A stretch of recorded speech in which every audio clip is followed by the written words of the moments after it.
Hey guys, Coach Tim here. Today I wanted to talk to you guys about a nice little crossover setup.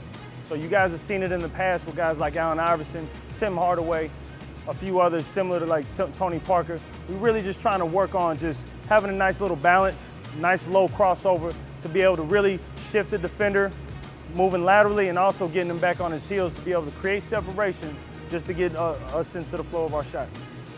Let's say if we're in an isolated situation here at the top of the key.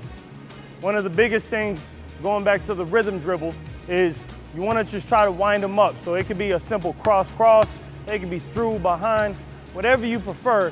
For a lot of the guys I work with, it's just extremely important that you find your rhythm before you engage with the defender and really just set them up by changing your speed.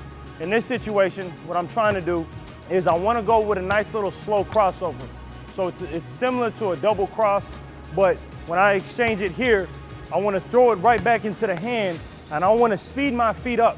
Notice the ball side foot's extended out. I'm selling and I'm presenting like I'm about to turn this corner, forcing the defender to open up his hip. Therefore, I could hit him with that counter on that crossover and get right into the flow of the shot. Okay, so we'll have our nice little rhythm, whatever concept you want. 1, 2, 3. It's slow, slow, fast. Boom, break down, real quick pull up on that jumper. Okay, let's do it again. Got it? So what we'll do, quick setup, it's 1, 2, 3, it's slow, and then quick fast, quick pull up, straight up to the flow of our shot. Now one thing that you also want to focus on, all right, when you change your speed, when I change my hand speed, my foot speed needs to also accelerate as well with the ball. So I need a flow, wherever this ball goes, my body needs to go with it. Notice my frame changes and shifts because sometimes, a lot of the time, if my frame is centered and I reach out, I'll lose the handle. So what we want to accomplish by doing so is when I accelerate, I'm dropping my chest and my hips, shifting this defender, and I'm just snatching it right back, creating the space needed to get the shot off. Quick setup, we want to extend that left foot as well, going all the way out. So now, notice my base. My base is always going to be wide.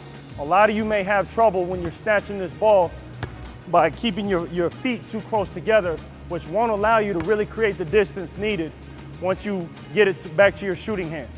So we'll go 1, 2, 3, step, pull, inside, straight up. Okay.